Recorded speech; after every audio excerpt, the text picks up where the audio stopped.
Perkara yang batalkan wudu apa? Khuruju syai' keluar satu daripada dua jalan, kubul atau dubur, keluar dia batal. Illal mani, melainkan mani. Ya, mani yang keluar ya tidak membatalkan air sembahyang, maka wajib mandi. Mani yang keluar kena ambil air sembahyang, itu tak wajib mandi. Faham? Faham tak? Mani ada dua. Mani kalau keluar kan tak batal air sembahyang, maka wajib mandi hadas. Tapi kalau mani yang keluar batal air sembahyang, itu mani tak wajib mandi hadas. Faham? Ulang lagi.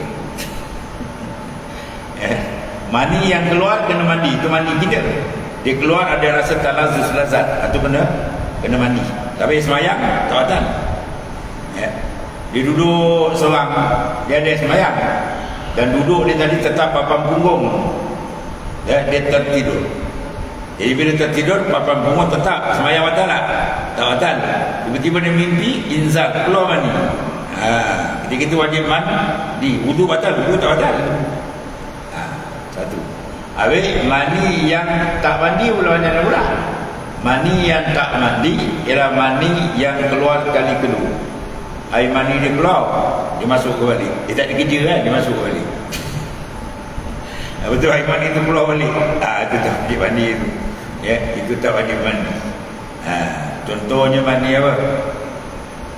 Mani yang keluar tak wajib mandi, tapi batal air sembahyang. Mani laki-laki yang keluar daripada farad perempuan, dia jima', kemudian isteri tadi cepat pergi mandi. Air mani suami dia ada dalam farad. Ya, tiba-tiba duduk sekejap, dia rasa macam ada benda keluar. Pukul keluar air mani itu. Air mani apa? Air mani yang keluar tu bukan air mani itu. Air mani itu sama dengan air kencing. Hukum dia apa? Batal, tapi tak wajib mandi. Tak wajib mandi sebab tukar mandi dia. Ya, habis.